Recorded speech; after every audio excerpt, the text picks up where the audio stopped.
menentukan strategi investasi. Assalamualaikum warahmatullahi wabarakatuh. Perkenalkan, saya Hazim Al-Faruqi dengan NPM 1401110250087. Pada kesempatan ini saya akan mempresentasikan penerapan teori keputusan dalam menentukan strategi investasi mahasiswa dengan pendekatan teori keputusan di tengah ketidakpastian pasar. Ya, langsung saja. Pertama ada konsepnya dulu. Jadi konsep teori keputusan ini merupakan suatu metode yang digunakan untuk membantu pengambilan keputusan. Jadi kita tidak hanya menduga-duga, tapi kita membuat keputusan dengan struktur yang jelas gitu. Nah, keputusan yang baik bisa saja menghasilkan outcome yang tak terduga, namun tetap saja disebut keputusan yang baik jika diproses dengan benar. Lalu kalau keputusan yang buruk tapi outcome-nya baik, itu bisa jadi hanyalah sebuah keberuntungan. Lalu ada langkah-langkahnya. Di sini langkah-langkah utamanya itu ada 3 sebenarnya, yaitu alternatif keputusan, state of nature, dan payoff. Alternatif keputusan itu apa? Yaitu pilihan yang tersedia bagi pengambil keputusan. State of nature itu merupakan kondisi yang mungkin terjadi di masa depan tapi tidak dapat dikendalikan oleh pengambil keputusan. Sedangkan kalau payoff merupakan keuntungan atau kerugian yang diperoleh dari setiap alternatif apabila suatu kondisi tertentu terjadi. Nah, pada penelitian ini digunakan beberapa metode dalam teori keputusan, yaitu kayak maximax, maximin, equal likelihood, terus Hurwitz, minimal regret, dan expected monetary value atau disebut juga sebagai IMV. Metode maximax itu apa? Itu seperti keuntungan maksimumnya. Kalau maksimin itu apa? Itu kemungkinan terburuk dari setiap alternatifnya. Terus untuk metode equal likelihood itu mengasumsikan bahwa semua kondisi memiliki peluang yang sama besar. Lalu untuk Hurwitz itu menggabungkan sudut pandang optimis dan pesimistis melalui suatu koefisien optimisme yang disebut koefisien of realism. Nah, lalu untuk metode minimal regret fokus pada minimisasi penyesalan akibat keputusan yang akan diambil. Sedangkan INV itu sebagai pertimbangan probabilitas terjadinya setiap kondisi untuk memperoleh nilai harapan keuntungan. Oke, lanjut lagi untuk study case-nya di sini. Nah, jadi intinya itu pada studi kasus ini diasumsikan seorang mahasiswa memiliki dana sebesar 10 juta yang akan diinvestasikan selama 1 tahun. Nah, di sini alternatif investasi yang dipertimbangkan adalah yaitu deposito, emas, dan reksadana saham. Lalu untuk style moneternya ini yaitu pasar naik, stabil, dan turun. Nah, untuk deposito ini mewakilkan resiko yang paling rendah, emas ini untuk mewakilkan resiko yang stabil, yang saham ini resikonya yang tinggi seperti itu. Lalu untuk probabilitasnya itu ada 25% untuk pasar naik, 50% di pasar stabil, dan 25% di pasar yang turun. Di sini kita bisa melihat bahwa deposito itu kemungkinan keuntungannya itu payoff-nya itu sekitar 4,5%, untuk pasar naik dan stabil 4,5%, turun juga 4,5%, karena deposito itu tidak terlalu berpengaruh terhadap pasar ya sebenarnya. Jadi dia tetap 4,5% maupun naik, stabil atau turun gitu. Selanjutnya untuk emas, misalkan dia naik berarti dia akan akan menguntungkan. Baik, untuk selanjutnya ada emas. Kita misalkan jika pasarnya naik itu akan menguntungkan sebanyak 9%, kalau stabil 4%, kalau turun minus 2%. Lalu kalau untuk saham 25%, 8%, dan minus 20%, karena resikonya yang tinggi akan. Tapi untuk hasilnya keuntungannya juga besar, jadi 25%. Lanjut lagi, kita masuk ke pengolahan datanya. Nah, di sini itu ada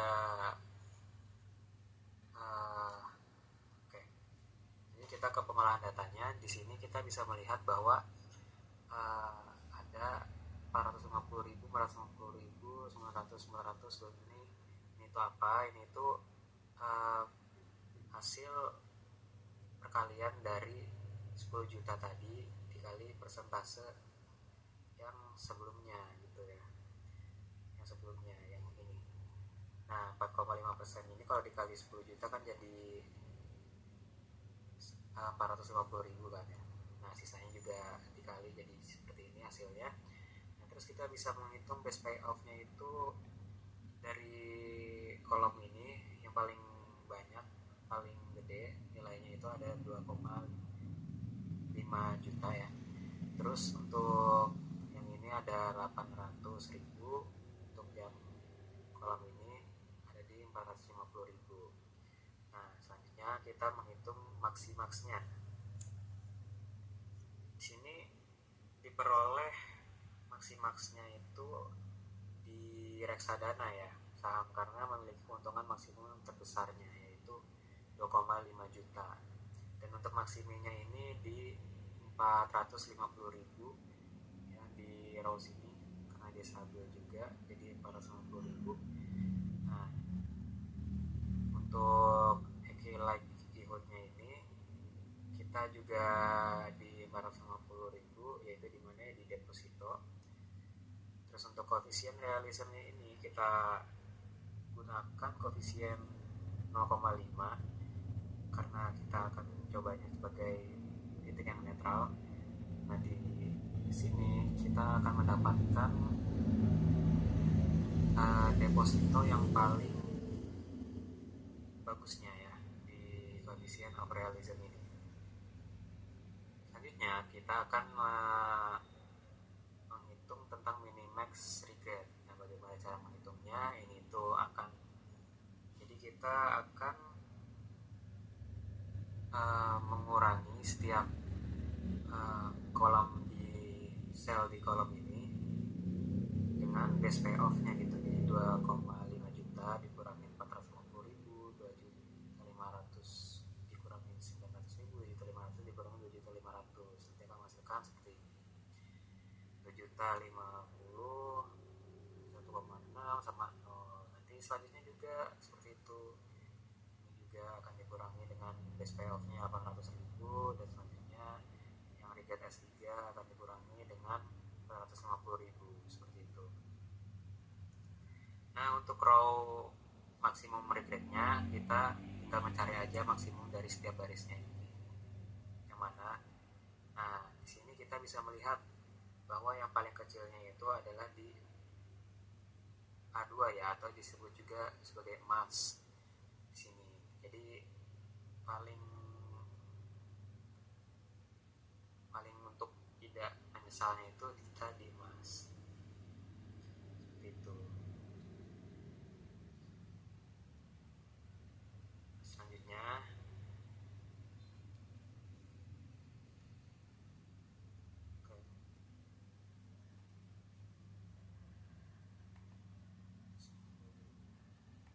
pasar turun itu seperti dengan probabilitas pasti.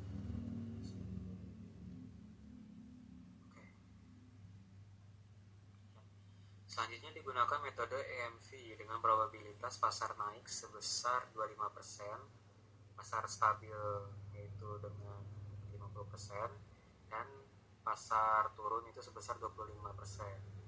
Di sini kita bisa mencari best rewardnya untuk S1 yaitu 2,5, untuk S2 itu 800.000, dan pasar turun itu 450.000. Dengan itu kita menghasilkan EV PI-nya itu sekitar 1,13.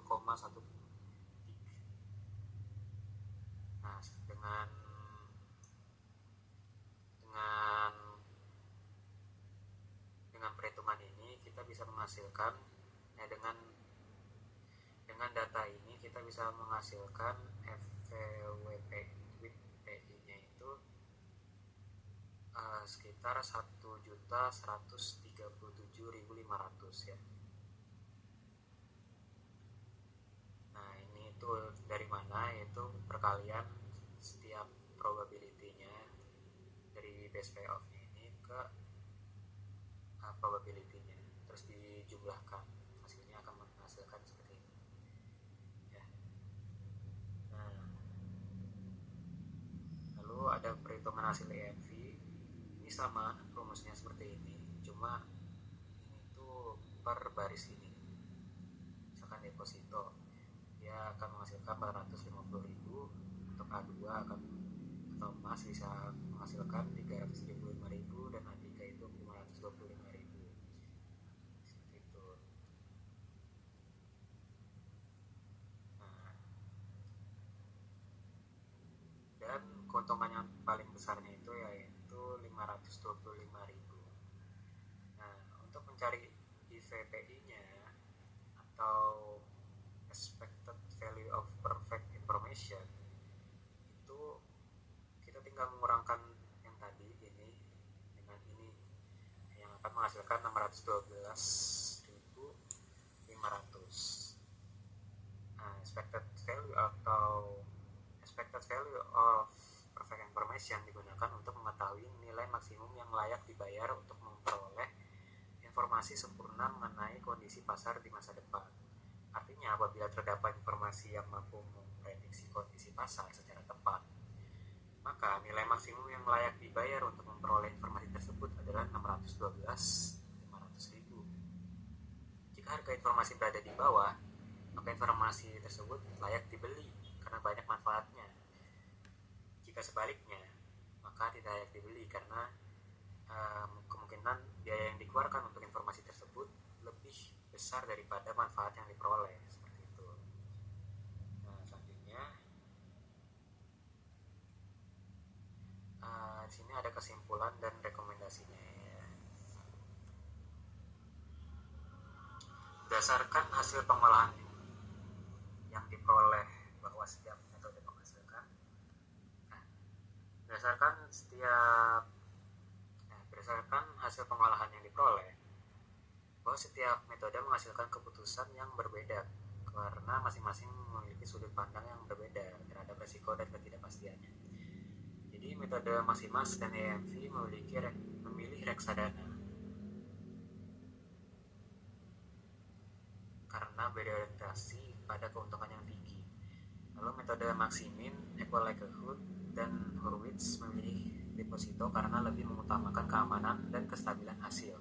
Sedangkan metode Mininas-Ringrat memilih emas karena menghasilkan tingkat penyesalan yang paling kecil. Dari hasil tersebut dapat disimpulkan bahwa tidak terdapat satu alternatif yang mutlak terbaik untuk semua kondisi. Pilihan investasi yang paling tepat akan bergantung pada karakteristik dan toleransi resiko dari investor. Jika investor berorientasi pada keamanan modal, maka deposito merupakan pilihan yang paling sesuai. Jika investor berorientasi pada keuntungan yang lebih tinggi, maka reksadana adalah yang paling benar. Lalu jika investor ingin yang stabil-stabil aja, emas adalah yang paling terbaik untuk dipilih. Nah, selanjutnya, demikian presentasi yang dapat saya sampaikan. Terima kasih atas perhatian yang diberikan. Mohon maaf jika ada salah kata. Di sini saya juga menampilkan link hasil pengolahan di spreadsheetnya ya. Jika dipencet akan menghasilkan seperti ini. Di sini juga ada beserta rumus-rumusnya. Ya, untuk semua ini ada rumusnya. Ya, itu saja. Ya, sekian, terima kasih. Wassalamualaikum warahmatullahi wabarakatuh.